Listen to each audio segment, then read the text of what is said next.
So we were talking about longevity, and well, we'll continue talking about healthy aging. What's it mean to age in the absence of disease? That's essentially what healthy aging is, or how you come to accept these natural declines, but try to, not have comorbidities of disease and whatnot. And we all know what the things are that we're supposed to do to stay healthy and active, keep your body active and your mind active and socially engaged with other people. Yet there's these people that are 100 years old that don't necessarily engage in healthy behaviors. And they're called centenarians. They've lived 100 years or more. And they have discovered these longevity genes, that it is possible that they have something, these large molecules of HDL cholesterol, that is cleaning out their arteries and allowing them to live longer.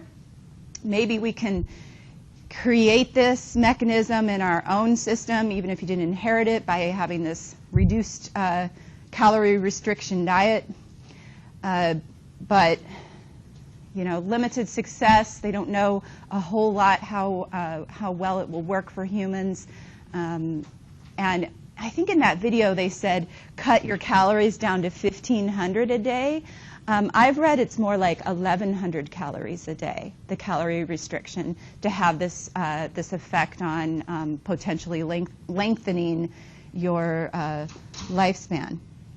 So you notice, though, that all of those people that they interviewed, even if they were drinking scotch and whiskey and eating French fries every day and steak and all, maybe perhaps engaging in some unhealthy behaviors, they were still very social and they were still engaged in their community. You could totally see how they were active members of their community. They weren't just sitting home alone or completely disengaged from others.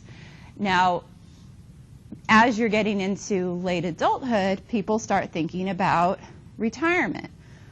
Do you want to work beyond 65? Can you work beyond 65? This can be a big transition for a lot of people, especially, American culture is a very work-driven culture, right? We absolutely, this has been kind of what our nation was founded on, was that, the idea of a meritocracy. Have you heard of that term before? That everyone has the ability to be successful if you work hard.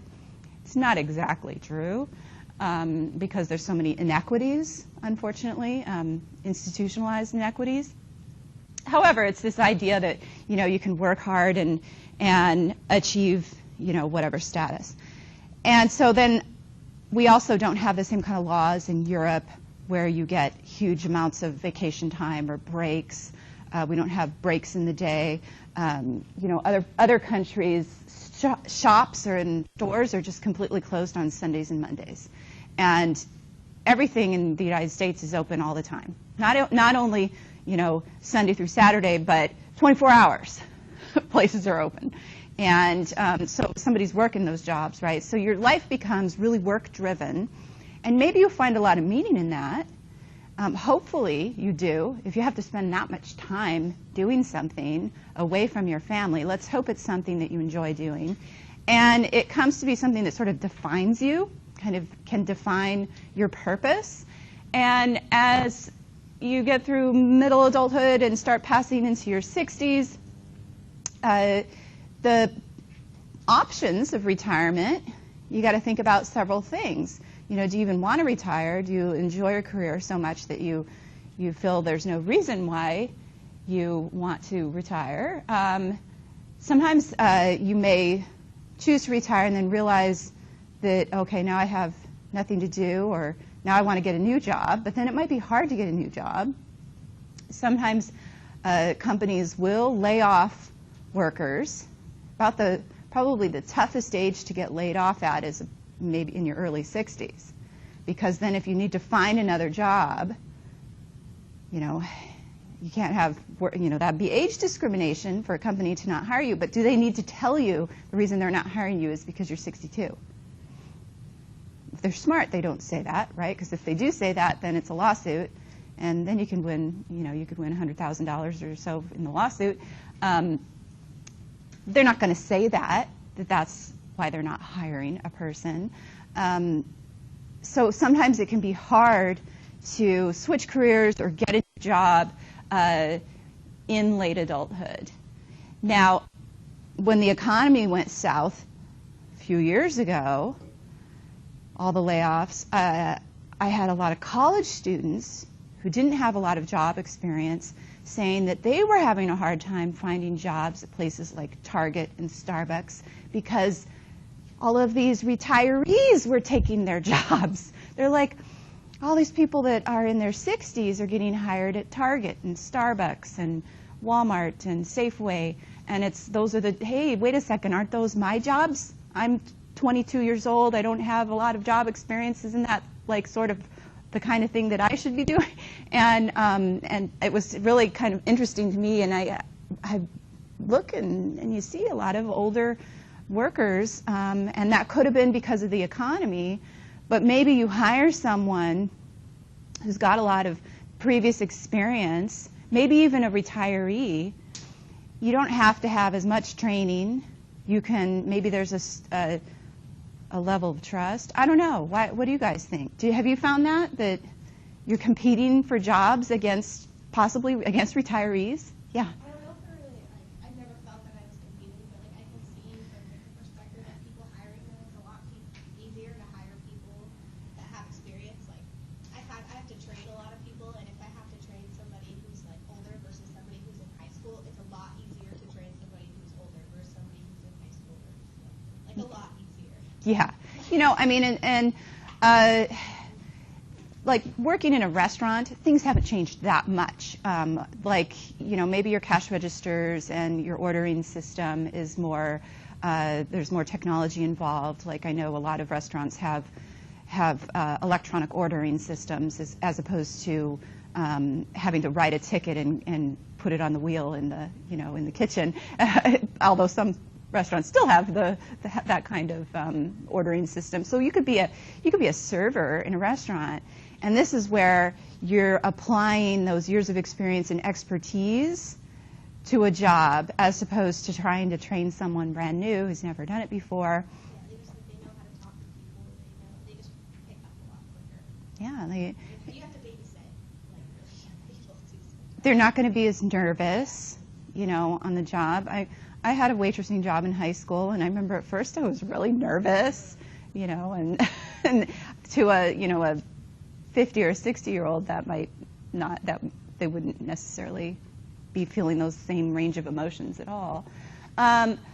So the thing is, I think I mentioned this the other day, it's against the law to force someone to retire just because they turn 65. So a lot of times companies, though, will have special incentives to retire early. They did that here at the college last year and the last couple of years. It was huge. It was like a $20,000 bonus if you retired early. You had to be eligible. I think you had to be 62 to do it. And there were several people that took advantage of it. I know that one of the history professors that was 65 or 64, he kind of thought about it, and he had been here since 1975 or something like that, and he decided he goes, they might not offer this next year when I am 65. So he took it, and then, of course, the first thing they do is they go on a big trip, they travel, and then it's been a couple years now. I wonder if he's missing teaching, because that happens to a lot of people. They hit this, it's sort of the honeymoon phase right after retirement. Then you miss it and you go, what do I do now? I used to spend 40, 50, 60 hours a week working. What am I going to do with all that time now? Well, let's watch this video clip. So productive engagement. It doesn't have to be in paid work.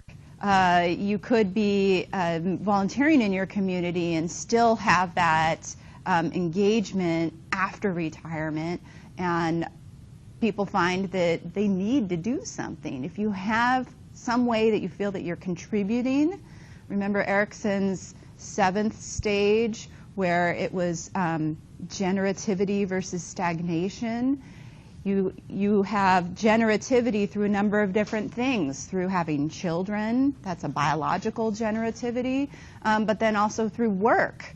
You know, you are leaving some kind of legacy, or you're doing something that you feel like you've, you know, contributed. It's going to add meaning to your life. So a lot of people will go through retirement and go through this sort of phase, but this is not uniform. This does not mean that every single person is going to go through these stages of retirement in a totally predictable pattern. But based off of Ashley and Barish's research, they found this sort of typical pattern. Right after retirement, you have the honeymoon period. So that is when there's a lot of traveling, or, you know, hey, we're going to do whatever we want, right? We don't have to be at work on Monday. But then that gets old after a while. So then they may hit this disenchantment stage and either find themselves wanting to go back to work, or figuring out a way, well, maybe I can go back part-time. And then they'll maybe make some decisions in how they're going to reorient themselves to re-engage in the community, whether that be through part-time work or through volunteerism. And then they'll get set into some kind of routine, right? Not watching the 46 hours of TV a week, or whatever it was that they said, but actually having set patterns, you know, signing up for classes. I'm surprised I haven't had more retirees sign up for classes at the community college. Several of my aunts and uncles have done that. They're like, okay, I'm retired, what do I do now? And then they take a class at the community college.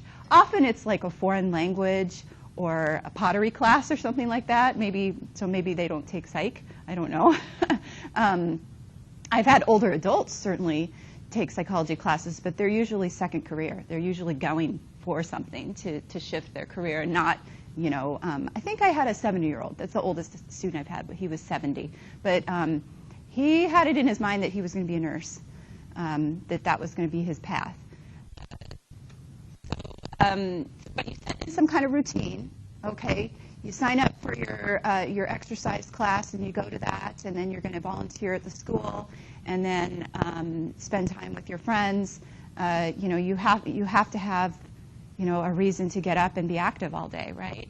And then termination, you know, you go, okay, I've come to terms. That doesn't mean death. That means I've come to terms with my role, my new role. And I'm no longer grasping at, you know, what it is that I'm supposed to be doing. I know when my dad first retired, they went on a big trip. They went down to Australia and New Zealand. It was crazy. They were gone for like 2 months. Australia, New Zealand, and then Fiji, and then Hawaii. I mean, it was like crazy dream, right? That's like your dream. This is what I'm going to do. I've been planning this for years. And they came back, and then they're like, okay, what do we do now? And then my dad said, well, I think I'm going to see if I can teach a class, just one class, because he used to teach political science. I told you he was a community college president, and he was a dean and everything before that, but before I became a dean, he taught political science. So he contacts Steve Horn here. You guys know Steve? Anybody taking poli-sci here? Okay, so he contacts him, gets his name from me, of course, and he's like, I only want to teach one class, and I want to only teach U.S. government. I don't want to teach 101 intro. I want to, you know, he was like, and I'm like, Dad, you can't be so demanding when you're the one trying to get a job, you know. Anyway, it didn't work out because he realized that he didn't want to commit to 10 weeks. He's like, well, what if we want to go somewhere in February? And I'm like, Dad, you either work or you don't work, or if you're going to do some kind of part-time paid work, you have to commit, and, you know. And so he realized that, but that was the disenchantment stage, in finding meaning. So then the next thing that he did after that was he joined a board at the University of Washington, and he was on an advisory board. So he's still engaged in education, but now in a volunteer capacity, where if you say, oh, my wife and I are going to California for 2 weeks in February, can't go to the board meeting, it's okay, right? So he's kind of figured things out and not watching too much TV, and, you know, my mom's always busy.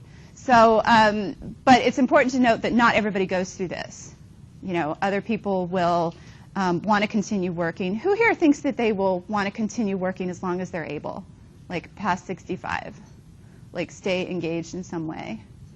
Yeah. You know, I think my mom she went from full-time teaching to part-time teaching when she was 63 or so, and then, and now she volunteers and probably puts in as much effort as when she was getting paid. Okay, so you've got, sometimes you are forced to retire in the sense that you can no longer fulfill your job responsibilities. Dementia, I mentioned the other day, is a global term. It just means any kind of loss in mental functioning. But it's something to do with a neurological deterioration. So it's age-related. You could have dementia, disease-related dementia, but as a global term, it's kind of just this generalized thing. And then there's different types of dementia, depending on what part of your brain is affected. But if we all live long enough, we're probably eventually going to see some signs of dementia. But you probably die of something else, more likely die of heart disease or stroke, and so you may not really be showing any signs of dementia, you know, all the way through your 80s or 90s, depending on how long you live. So it's not a set, predictable pattern. We don't know. We don't necessarily know. But by the time that, if it's really deteriorating and you can no longer care for yourself, then, you know, and you've got those declines in senses that we talked about, you know, your vision, hearing, taste, all of those things, your movements are slowing down, you probably need assistance, right? Either to be in assisted living or in, you know, maybe your adult children are taking care of you. This is probably the biggest fear for many, many aging adults, is that they will develop Alzheimer's disease. Alzheimer's disease is a type of dementia then. It's a form of dementia. It is a progressive disease. They categorize it kind of by two types, early onset and late onset. So more often people have late onset, and it is really age-related. The early onset Alzheimer's is the one that's probably linked to genetics. So early would be younger than 65, and this would be pretty noticeable, because if you've got someone in their 50s or 60s that's getting really absent-minded, really, you know, kind of forgetting even what's being said in the present conversation that they're having, those are real signs that they should be checked out to see what's going on. We have technology now where they can actually detect it pretty early with a PET scan. Prior to that technology, you just look at the symptoms and kind of guess, oh, this could be Alzheimer's, and they'd have to wait until the person died and autopsy their brain. But now we have this really great technology where you can see it. However, there is no known cure, and there's no known way to completely prevent it from happening. There are some things that you can do that act as protective factors, and I'll get to that. So what we're talking about is amyloid plaques. So just like you're all familiar with plaques in your arteries around your heart. when people get that, and that can cause, a blockage and cause a heart attack, or and they can do different procedures to push out that blockage. Well, you develop plaques in your brain as well. So everybody has some kind of plaques going on in their brain. Believe it or not, you slowly are developing some kind of plaque in your brain. The thing is that it's usually very manageable, and blood flow gets through, and it's not deteriorating brain tissue. What they find in Alzheimer's patients is these amyloid plaques build up in like triplets, and they start to create these blockages. Then the second major part here is there's neurofibrillary tangles. So the fibers begin to twist and tangle and start to actually damage the brain tissue. And the first place they see this happening is in what part of the brain? Can you guess? I think I heard it, the hippocampus. Hippocampus is where you form new memories. So that's why, like, the first signs will be forgetting things that just happened, because you're not making that connection from something new, and you're not producing enough serotonin to create the memory. We see a lack of acetylcholine in Alzheimer's patients as well, and acetylcholine is the neurotransmitter that is kind of the center of your hippocampus. Those neurons are acetylcholine-producing neurons. So we have 5 stages of Alzheimer's. The thing is, it's a pretty slow progression. So did you have a question, Jessica? Mm-hmm.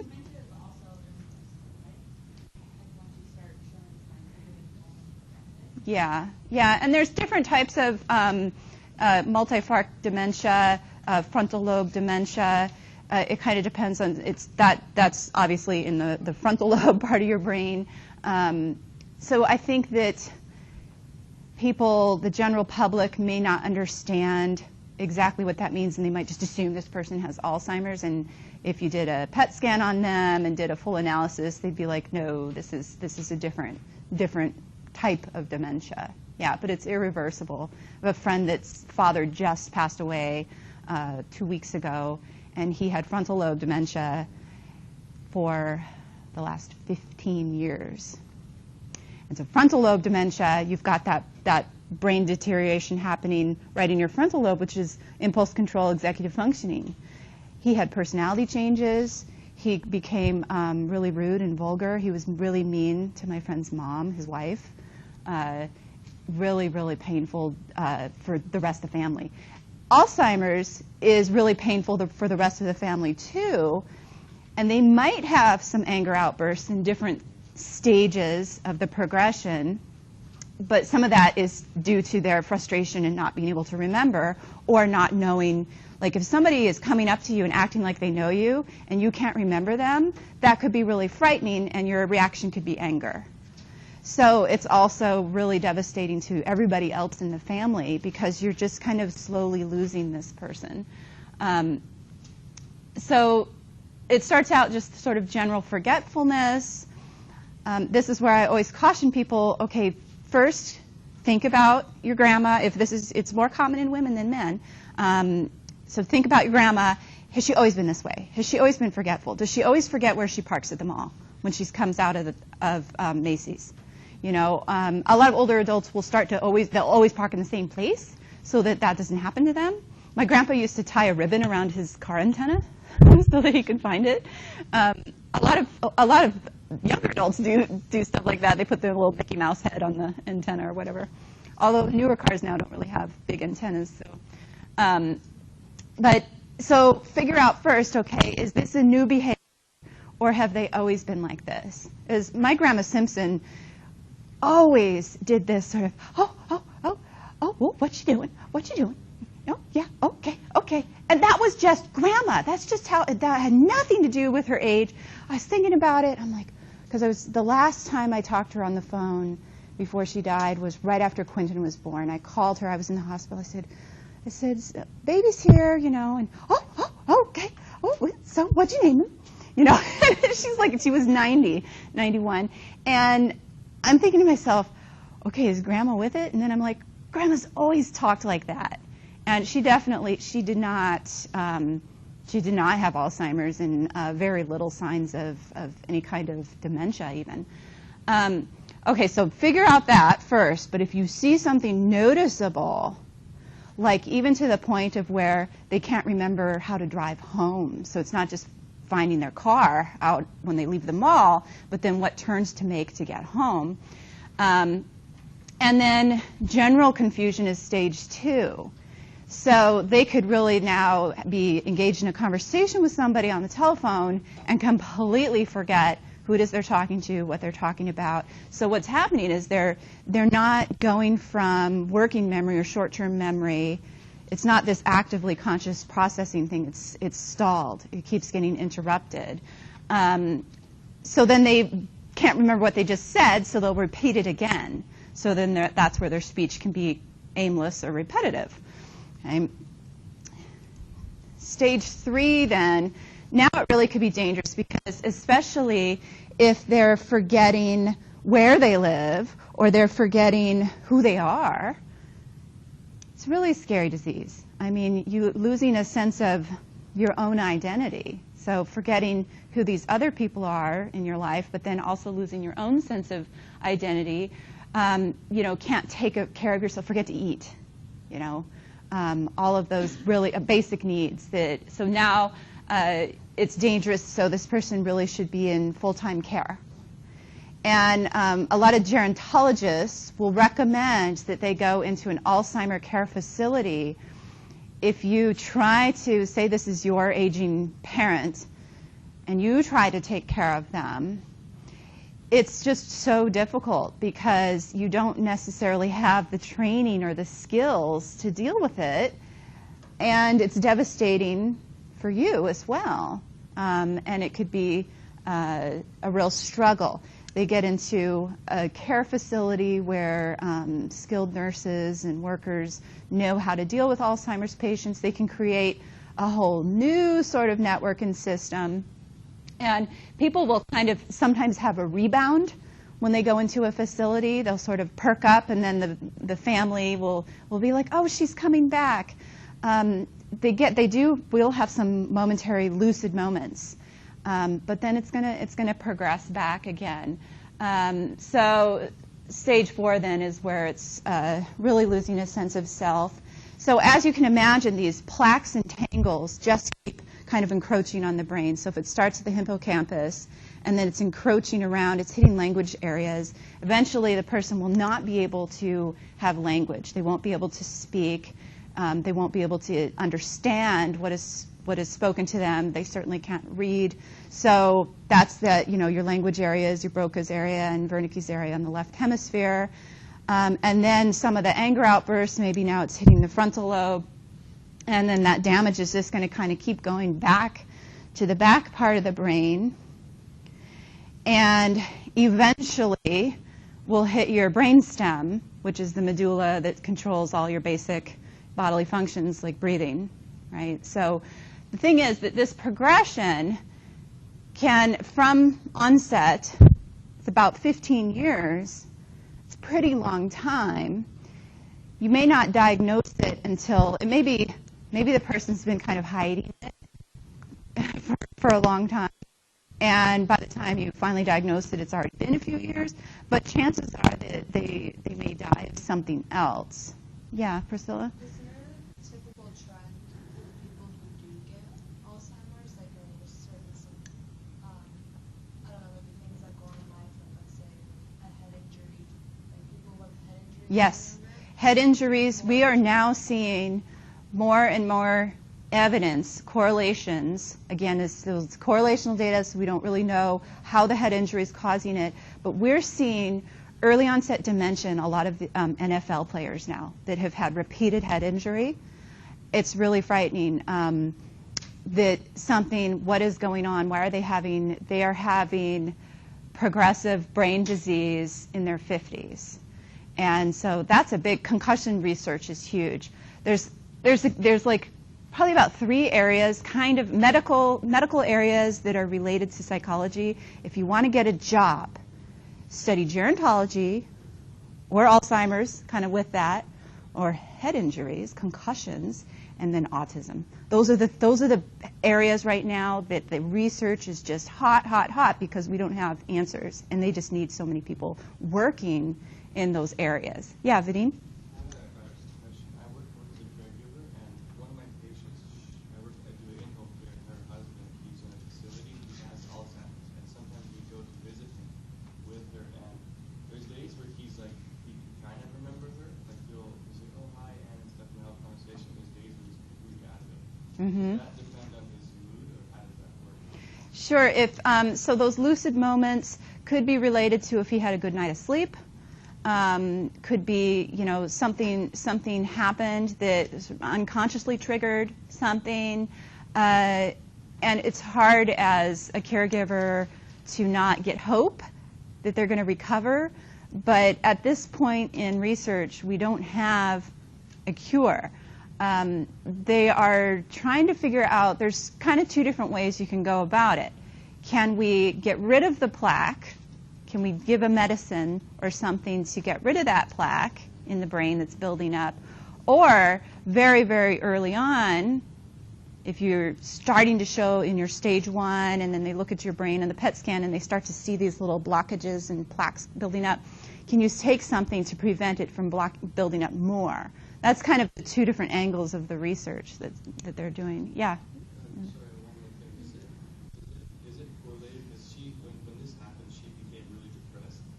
Mm-hmm. And later on, she started forgetting stuff. Do you think that could be a factor? Because she was totally fine, and after that, he's had it for like 5 years with her. So he has Alzheimer's, and his wife is now suffering from depression. Depression. And Oh, she yeah. starts to forget things like last time she was like, oh, let me take you a different way to the facility, and we drove around for like 20 minutes around the city, and then I'm like, yeah, let me just take you to the Yeah. And she's elderly too. Yeah. So, for forgetfulness and just that slowing down, that can be age-related, and it may not be Alzheimer's.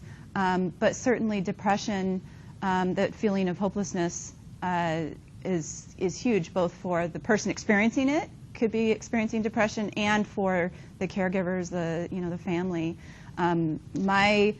One of my cousins, or the two cousins, they're sisters, their grandmother on their other side of the family, so not our shared grandmother, had Alzheimer's, and they moved her into a facility, and they would visit her, and it was my uncle's mother, and after about 8 or 9 years, and she really did die of Alzheimer's. She was healthy as a horse. Her heart was so strong. She really did die of Alzheimer's, and so she was mute.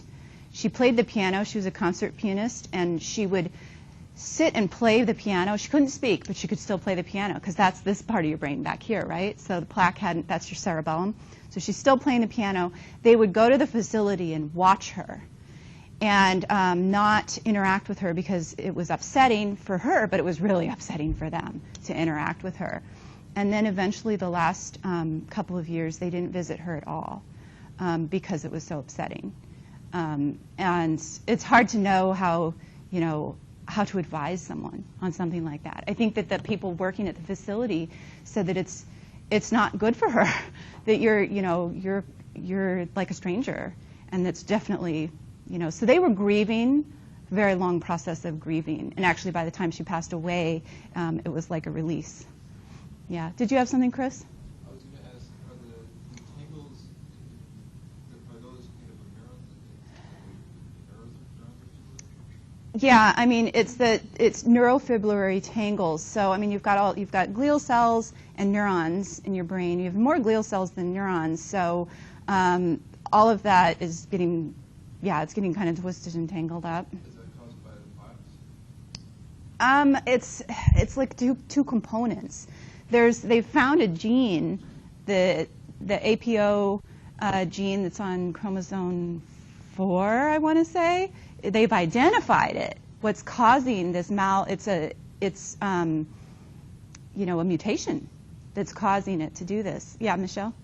When my great-grandmother had Alzheimer's, and when she was, I believe she was probably around stage 3 or stage 4, when we would visit her, she would call me by names like her friends from when she was really young. How does that work with the association of stuff, I'm a totally different person. Yeah, so And she would do it to strangers too, like people that work there.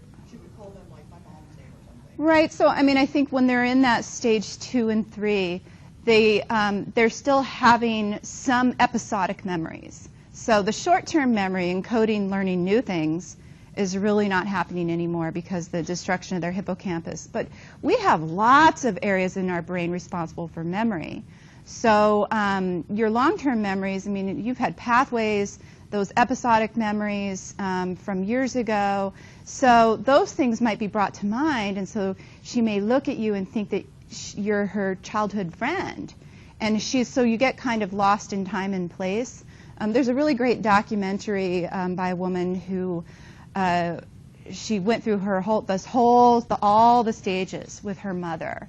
And in that sort of stage 2 to 3, when her mother would think that she was her best friend from like childhood and would call her by that name, or like her friends from college. And she would correct her and she'd say, no, I'm your daughter, I'm Deborah, I'm your daughter. And then her mother would get confused and upset. And then her quality time with her mother was just spent arguing. And so she decided on her own, she just decided to go with it and just enjoy lunch. And so if they were best childhood friends during their lunch, then that was an enjoyable experience for this woman, Deborah. And it kind of allowed her to accept, you know. One more question, then I got to move on. Yeah, go ahead. Is there a hereditary Yes. Alzheimer's? Because my great-grandmother had it, my grandfather has it. So Yes, it is. So this gene that they've identified seems to be related to the early onset. And I'll get to that. So first, we can just kind of look at the statistics. Who's more likely to develop Alzheimer's? We see it more often in European descent for some reason. If it's genetic, and that's where the mutation took place, and then it's getting passed that way, so then that means we see it more often in North America and in Europe because of the European descent, and less so in Asians. We don't see it as often in Japan or China. So then that means obviously you're going to see it in fewer Asian Americans and fewer in African Americans as well. Okay? But then women have a much higher risk as well. So how is this gene getting passed? Is it maybe getting passed? Usually things are more common in males, you know, like if it's X chromosome related. So it's clearly not X chromosome related, but it seems to be more common in women. Women live longer than men, so that could be. Age is the biggest risk factor. Look at these statistics here. 1 in 100 at age 65 to 1 in 5 over age 85. Okay, so, you know, the thing is if you're over 85 and you're just barely in the early stages, you know, the life expectancy of that's beyond the life expectancy already, 85, right? So the chances of dying from, you know, that you'd have to live to be over 100. Yeah, Vadim? You know what's really weird? When I was doing my clinicals at a CNA, we were working in a facility with people with Alzheimer's, and at that time there was a full moon, and the facility had to hire more nurses and caregivers because they said that during that full moon session, their incident reports, like they showed us a little stack of incident reports, and then on the Alzheimer's or on the full moon night, the stack was like this big, and the nurse, the supervising nurse that was with us, she had bruises on her arms, and they were biting them and hitting them. I don't know. It's really weird how on the full moon people with Alzheimer's doing that. My mom experienced the same thing. She's the same way. She told me the same thing. Okay, so first of all, there's no science behind the full moon doing anything to your behavior. So maybe they see the full moon and think that it's going to cause some behavior. And Can't see anything. I don't know. Look out windows. I don't know. Don't look outside. Like, even if they're just sitting, like all the kids are friends down those things, like the fruit This is your anecdotal evidence. Okay. You're right. It's not science. My dad was in a psych ward. Same thing happened to the whole he freaked out. Okay, let's not get any superstition stuff going here. Let's do some field trip on the full moon. Okay. All right. So, but then it's on allele 4. Okay. So on the APOE gene, which actually I don't know what chromosome that is on. It's allele 4. They've identified that, but it's not explaining everything, right? It's only explaining part of the population developing Alzheimer's. But if you know that it's in your family, then you're higher risk, potentially, right? So what they found, what this does is that it dissipates the protein that causes those plaques. So maybe that helps answer your question in what's going on there on the neurological level. But lifestyle habits seem to act as protective factors, whether you have this gene or not. So back to the physical activity, aerobic exercise, just like we watched the video on how that is generating neurogenesis is possible through aerobic exercise. Having the stimulating environment, right? So lots of things going on to make it interesting. That's why going to the facility where you've got other people that are their age, music playing, animals, all that stuff going on, as opposed to being home alone, just with a couple other people. So that's probably why you see like a sort of a revival in people right when they first move into facilities. But if you live an active life and are constantly trying to engage and learn new things, that can be a protective factor for Alzheimer's. So early detection and treatment obviously is very important. But let's kind of backtrack for a minute and just look at these changes in cognitive functioning and changes in thinking. This was an activity I wanted to do the other day. We briefly mentioned wisdom, and we were talking about like experience and how maybe an older worker is desirable to hire in a job because they've got just so much life experience that you don't need to train them, or they can figure it out, or they're more go with the flow. They're not going to be as neurotic. Personality traits stay relatively stable through middle to late adulthood. We do see a decline in extroversion, which makes sense. You don't need to necessarily make new friends and be extra outgoing. So we see a decline kind of across the board in extroversion, and a decline in neuroticism. As you're kind of like, you don't care what you look like as much anymore maybe, or what other people think of you, and so that kind of goes down. But then they've just gained a lot of experience, and then we have this word wisdom. Wisdom is not the same thing as intelligence, right? Your intelligence is your capacity for learning. Your wisdom is the body of knowledge that you've kind of brought with you, that you've gained over the course of time. Practical knowledge, right?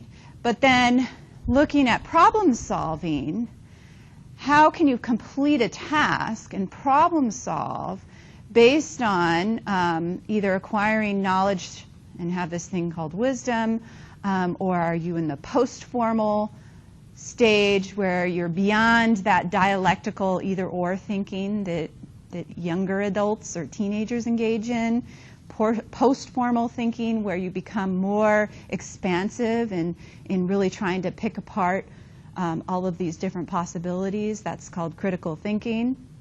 And then it's kind of another phase after that where maybe an older adult becomes more accepting of other people. They don't necessarily need to pick everything apart, or you can agree to disagree, and they're okay with that.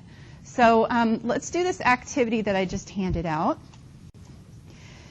So looking at psychosocial development, including some personality development, and some of these theories.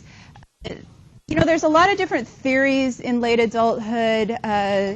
that are somewhat arbitrary. Some of them seem like they don't really fit in a particular camp, or they're just kind of describing what they see. They're not necessarily entirely predictable or progressive in every single individual. But remember, that's the big thing about late adulthood, is we see more variability in late adulthood than in any other stage of life. You know, we've got milestones in infancy and childhood that we expect to hit.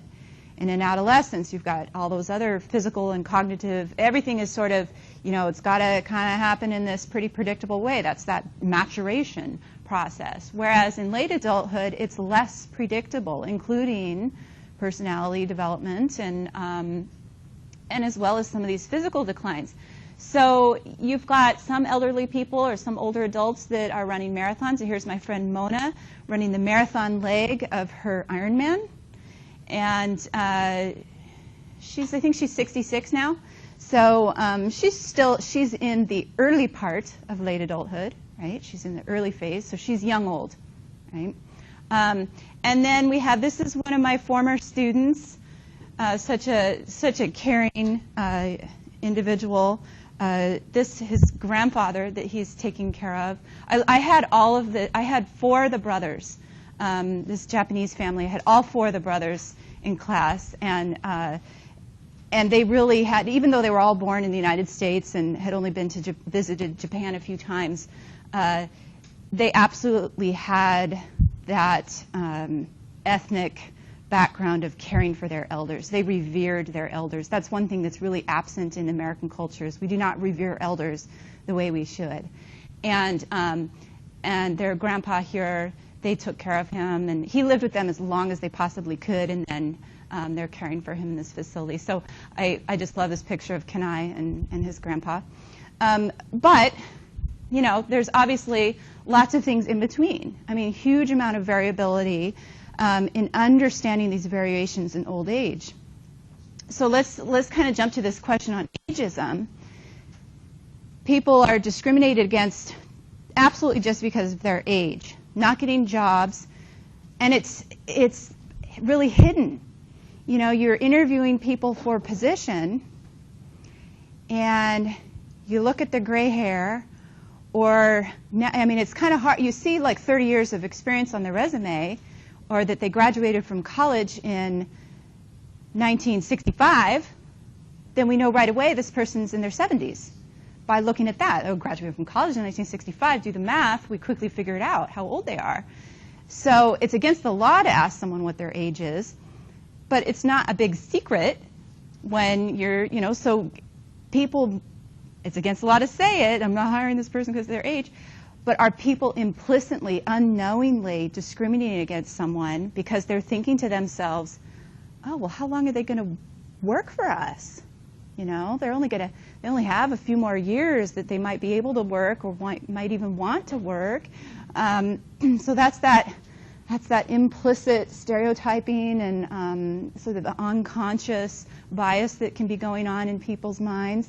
Or like we talked about the other day, when you're driving and you see the slow car and you're like, on, Grandpa, get out of the way. You know, this is this unconscious, automatic stereotyping, but then are we actually discriminating against people or making these snap judgments that could ultimately be hurting them? What about in healthcare? You guys a lot of you want to go into healthcare. Do they get the type of care that they really deserve? Or are they not getting all the tests or all the treatments simply because of their age? You know, obviously, doctors take a Hippocratic oath and nurses know that they have to treat them in a certain way, but is it happening unconsciously? Are you unconsciously being, you know, discriminating against older people? Yeah, Priscilla? A little bit off topic, but on the whole prejudice thing, I remember I was driving to school today. I was listening to the radio talk show in the morning, and this guy was saying that, like, just yesterday or something, this woman was discriminated for being, like, a woman pilot versus a male pilot, and the guy that was discriminating her said, well, you know, JetBlue should have let me know that there's going to be a woman flying the plane because this is a cockpit, and so she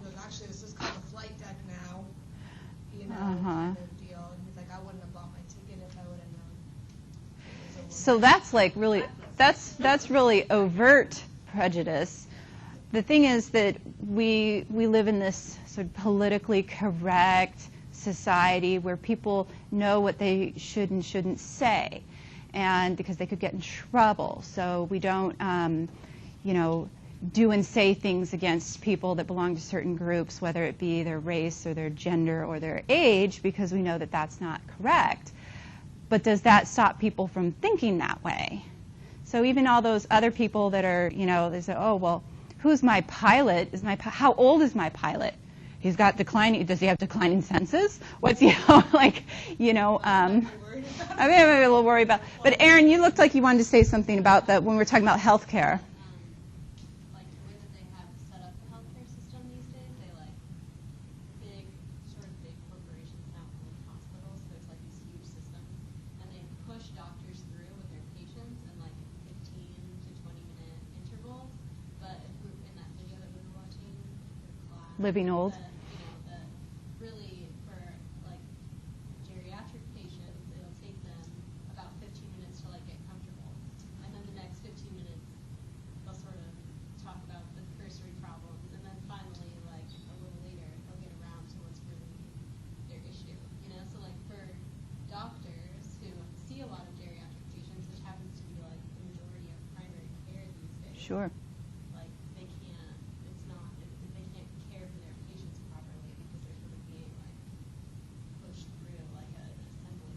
Yeah, we go to the Everett Clinic, and I just heard from a friend who, she's an RN down at Evergreen in Kirkland, and she said, oh yeah, we just hired a new batch of ARNPs that were with Everett Clinic, because, and I don't want to speak, I still go to the Everett Clinic, and I'm very happy with my practitioner and with the pediatrician the boys go to.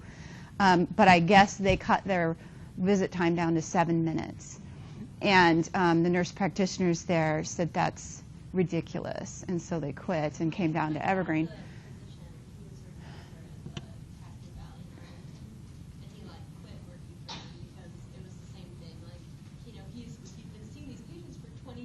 Yeah. They've gotten really old. And he was like, well, I know she's going to take an hour. So schedule an appointment. I'm going to take an hour. So yeah.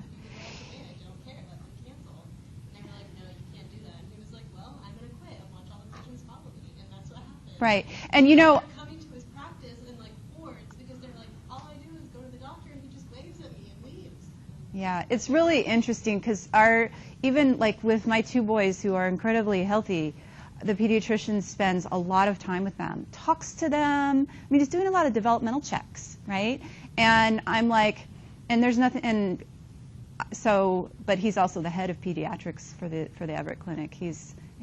Somehow we got in early, like right when our son was born, and so he's not accepting new patients. So then the other question is, well, doctors, are they accepting new patients, and then who do they pick, and how many Medicare or Medicaid patients will they take? It's a big issue. Yeah, Michelle? My dad works in a nursing home facility he works on the floor where there's actually a lot of like dementia and Alzheimer's kind of thing, because he mostly does hospice care, but he works with these people, and he gets it so frustrated with the doctors, because the doctors will come in at night and go in there and visit the patient and charge the families for it while they're asleep. And so my dad's gotten to the point where he won't allow the doctor to go in there if they're asleep, because he can't actually talk to the patient. They just charge the families for looking at your sleeping parent. Yeah, well, they're billing insurance, which is Medicare, right? So it's a real sticky issue with Medicare, and it's kind of scary to think that, you know, private practices can just decide to not take Medicare patients. They can just say, yeah, we don't accept Medicare, or we only accept a certain percent. And one of my really good friends is a family practitioner, and she and her partner just took jobs at the UW clinic in Woodinville. And they got wined and dined at all sorts of practices all around the Seattle area. and I can't remember the name of all the different practices, and a couple of them were private practices. And they went to one interview or meeting, because there is such a high demand for family practice physicians right now. Don't be a specialist, be a family practice physician, a GP. That's where the jobs are. What's that? They don't pay enough, especially if you're in private practice. The reimbursement for insurance is so bad. Yeah, so that's the problem. So then you want to be a specialist, but then it's harder to get a job. Like, how many dermatologists does a clinic have? You know, I mean, but anyways, she said that this person that was recruiting them said that here's the guaranteed salary the first 2 years, and then after that it's based on production. And then the guy said to them, "You eat what you kill." And my friend said that she wanted to get up and walk out. And so they're working at UW starting in June, and they're going to get paid a lot less.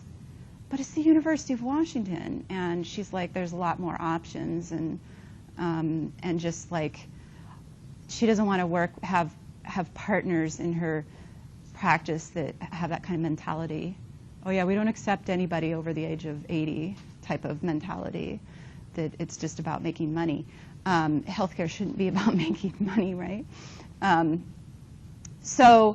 what about deciding to get, to actually get treatment? What if the treatment is giving false hope, or the person could actually die from the treatment, whereas they could maybe have died a more natural progression?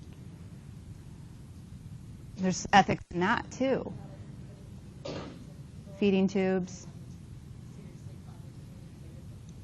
What did you think of in Living Old, the Spanish woman, or I can't remember, where she had her dad in home care, and he was like a vessel. He was just I thought that was really sad. Does this make you? Why did everybody watch Living Old? The lady with arthritis, that was like. Her bones were, yes. Yeah, I thought that was kind of sick. And the feeding tube. There was the one I'm thinking of is where the daughter was doing the feeding tube on her father, and he had the trachea. And do we know that's what he wants? That's why you got to write this stuff down, and make it, have your living will, so that so that other people making those decisions, because he could no longer make those decisions. His daughter is making the decisions. Is that what he really wants? You don't know if that's what he really wants, because he can't talk. So, yeah. It's like with my grandmother, she was 92 and diagnosed with esophageal cancer and stomach cancer. And my aunt kind of took over the care, just took over for the whole family. And so they decided to have her stomach, the esophagus, partially removed and then her stomach removed at 92. And my cousins, I'm like, why would you do that to her? She's completely there and active and everything. Why? Well, she's going to starve to death. Okay, so you're going to have her go through all the surgeries, and then she did live for another 4 years, but she couldn't leave her house. And she had walked, and she was active in her community, and she couldn't do any of that anymore. Yeah. And it's wrong. Yeah. It really becomes this very difficult decision with healthcare, because you don't want it to be, you're not giving treatment because then that's ageist, but are you prolonging something or giving false hope, or are you giving a treatment that could actually harm them or make their life more miserable? It's a really, really tough situation. And obviously every case is unique. But do you think that do you think ageism is a real problem, or are we just being politically correct? Yeah, Vadim? I work inside the patient's home, and so I spend on average 40 to 50 hours with them, and so you learn who the person is. Sure. Well, they have physical therapists and nurses and people coming to visit them in home care, and they visit once every 2 weeks. It's just funny to see how they, like you said, they have that baby talk. They treat them like children, and the patient gets really angry when they leave. They'll, because I'm with them so much, they share with me their experience. And it's funny how they're treating like I'm some 4-year-old, Yeah. Whereas I want to be treated like an adult. Yeah. You know, and what's unfortunate is a lot of the healthcare workers in nursing homes don't have, advanced degrees, or maybe haven't really even taken psychology or taken a lot of courses. CNAs, what is that, a year program? No? 6 weeks? It's basically 5 weeks. Oh, okay. So not even an academic degree or anything. Okay. So, I mean, obviously we need lots of hospital workers, but if that's like the person that's with them all the time, and then they don't know how to talk to the patient, and they do the baby talk, and it's demeaning. I mean, that's why we need RNs, right? And that's why the hospitals are pushing for the bachelor's ready RNs. Let's get even, higher educated. And then maybe people that have those other certificates will, get 2-year degrees, and everything will kind of just be elevated. I want to keep going. I know you guys are obviously really interested in these topics, since that's the field you want to go into. Next week we'll be talking about those end-of-life decisions, and it'll get even more emotional. But I think that it's this week and next week are probably the most important topics if you're going to be an RN, because you are going to be dealing with, serious disease and illness and death and dying, and that's just a part of it. You care for people in the hospital. They're in the hospital because they don't feel good, right? I mean, unless they've given birth, then those are the happy moments. But even then, after the night after I gave birth, I was pretty miserable. And during labor, that wasn't too fun either, actually, now that I think about it. So, if you're in the hospital, you don't feel good, and it takes a certain type of person. I almost think they should give you a personality test to get into the nursing school, rather than your test scores. It should be like a certain type of personality. Like, you can't teach compassion in that degree. Okay, so then the frail elderly are the ones that then, their body composition, they're losing weight, their bones become very, very brittle. If they fall, the fall could, they could break a hip or have a serious injury and then never leave the hospital. But some people, will only reach frailty right before death, like within just like the last couple of months. So they'll seem their same size and be able to walk and do things for, a long time, even if they have a disease. And then that's kind of this sign that their organs are starting to shut down right near the end. So lots of different moods in old age. This is sort of the stereotype of this being depressed and sad and lonely. And yes, older adults are at higher risk for being lonely and suffering from depression.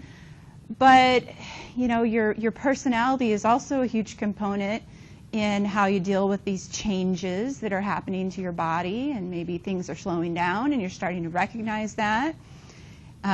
If you come to terms with these changes as being like, okay, I guess I can't do that anymore, but I can still do this. You use that selective optimization with compensation and surround yourself with family and friends.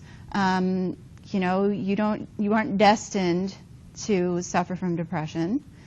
And Erikson's final stage then, stage 8, is integrity versus despair.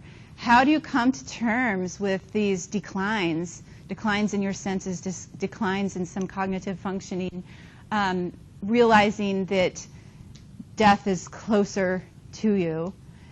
You come to terms with it, and you get a sense of integrity as you reflect back on your life and feel meaning, that there's somehow, so you've accomplished that generativity stage, and you can have, like I said, you can have generativity through children, through work, through any kind of service that you feel like you're leaving something behind, some kind of legacy. And now in the final stages, you look back and you go, yeah, you know, I made some mistakes. I wish I would have done this. I wish I would have done that. Maybe this is a time to repair relationships if they were damaged. But if you can accomplish, you know, satisfaction in this life review, then you can be at peace and have integrity. Otherwise, you're going to, you know, feel despair, and then that's where you're going to be spiraling into that state of depression. Certainly, people who don't have social supports are more vulnerable to despair, and that includes if you're living in poverty, you're much more likely to suffer from depression, much more likely to be disengaged. So we'll watch some of these clips next week when we're looking at end of life. Bernice Neugarten has a theory of late adulthood personality types. So as people are experiencing these noticeable declines and coming to terms with it, she kind of categorized them in these different types. Disintegrated and disorganized. This is sort of like you realize that you're having these declines and you're not accepting it, and you're probably going to fall into despair, right? So it becomes a learned helplessness, and you may sort of give up. The passive dependent personalities, this is now this impending death, you become very fearful. So constantly afraid of falling, constantly afraid of something happening to you, and so then you withdraw from the community, and that kind of changes then in this personality type. The defended personality, this one's kind of a reaction formation. You go, I'm not old, I can still do it, and so you might decide to train for a marathon and try to do something that you really shouldn't do, maybe. Get kind of overly aggressive in maintaining youth, get plastic surgery, do all this stuff that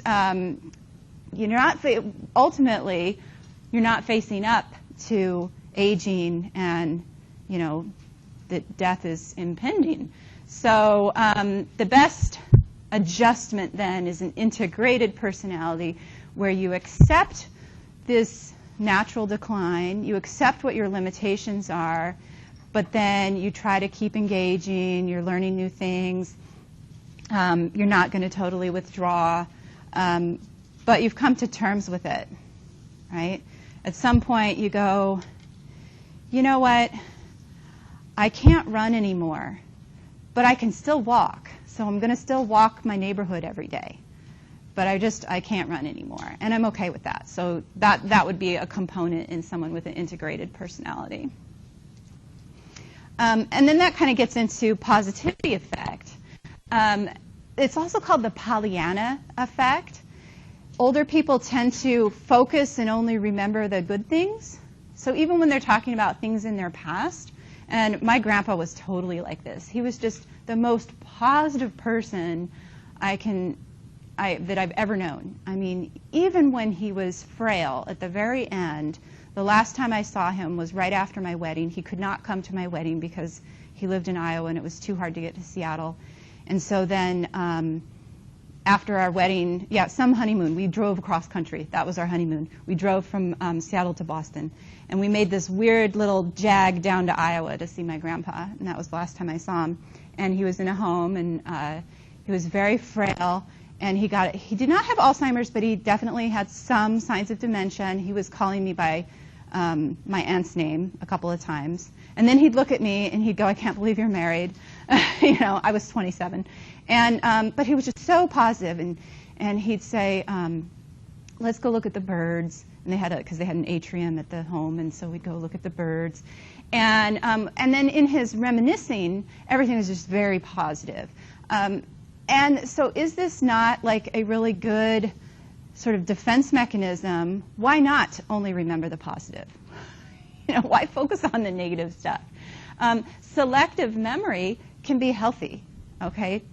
Forget about all the stupid stuff you did when you were younger. Yeah, Carmen? Is this kind of just a general case for older people? Like, I'm thinking about people like focus on the negative, like in my age, does that change? No, I don't think this is a generality. This is just a type. This is just something that some people tend to do. Say it's generally people that were already positive. Likely, their explanatory style, their personality style is to be more optimistic than pessimistic. Someone whose explanatory style is pretty defeatist and it's been like that their whole life is probably not going to engage in the positivity effect. Yeah. So, and then when they, have something unpleasant, it's like no big deal, whatever, they let it pass. So most individuals will tilt towards integrity rather than despair. So maybe even if you've had kind of a pessimistic way about things, through life, and you've had a really rough life, as you're going through those transitions and accepting that you're, near the end of life, you might kind of change in your view of the world and focus more on the positive. Self-acceptance is ultimately what's going to lead to happiness. If you live your whole life going, oh, I should have done this, I could have done that, I would have done that, if only this, and you're just kind of beating yourself up, that's never going to lead to happiness. You just have to accept whatever's happened to you. You can't change the past and move forward. So this is where sometimes older adults maybe will try to repair relationships. Maybe they had a broken relationship with one of their children, and they'll try to repair that late in life. And it's not necessarily about that other person. It's about self-acceptance, and that's what's going to probably lead to happiness. You can't accept yourself. You're not. Uh-oh. Oh, that was kind of weird. Okay, so whoops. I feel like I skipped one. Yeah, I did skip one. So we talked about successful aging. What is successful aging? Well, successful aging is aging without morbidity, without disease. You've got primary aging that's inevitable. Secondary aging is that, the existence of disease. But we have sort of three different approaches, and you'll read about this in your textbook: disengagement theory, activity theory, and continuity theory. And there's good and bad to both disengagement theory and activity theory. But a stratification theory, it's kind of like stereotyping, or depending on what your social stratum is, may depend on how you perceive yourself or how people are acting around you. So if you're female, or if you're widowed, or if you're, maybe you're African American, people are going to perceive you based on that, whatever that social stratum is. And people at highest risk for disengagement are people in poverty. People living in poverty are most likely to disengage. But then it's sort of a two-way process. Sometimes they will disengage from the community because they don't really want to be around other people. But then younger people will say, oh, she doesn't really want us going over there, or she doesn't want to be part of the choir anymore. She quit the choir because she thinks that so then people will also withdraw from them. So it's like a two-way process. Activity theory is kind of the opposite. You engage, and you're actually moving your body, you're being active, but you're also being socially active, okay? Not just physically active. But that alone doesn't necessarily complete the picture, because you might not, you don't necessarily want to be out doing tons of stuff and meeting new people all the time as you're getting older. It's like, okay, I feel really good with this really small group of friends. I don't need to meet anybody new. So activity theory maybe isn't the best. So a nice complement then is, looking at continuity So you've got to balance between how much time you want to spend alone or be independent and how much time you want to engage with others. You know, but we see a lot of positivity. And there's a lot of, especially if you do have a close friend, or this is why married people tend to be happier, because you've got somebody to share your laughter with, or you're sharing these experiences with. Even if you're widowed, you can still have shared laughter with friends or other people, or they can have friends that are, you know, decades younger than them. Are any of you friends with someone that's quite a bit older than you? Yeah. I mean, age becomes less relative, right? When you're 10, you're not going to be friends with a 20-year-old, right? But when you're 20, being friends with a 30-year-old, it seems a little bit less weird. When you're 30 and you're friends with a 40-year-old, it's not weird at all. You know, and it just becomes like even less so. A couple of my really good friends are almost 60, and we swim together. So, you know, and then that's another good sign that you can actually stay active both physically and socially with a group of people. Okay, so I'll stop at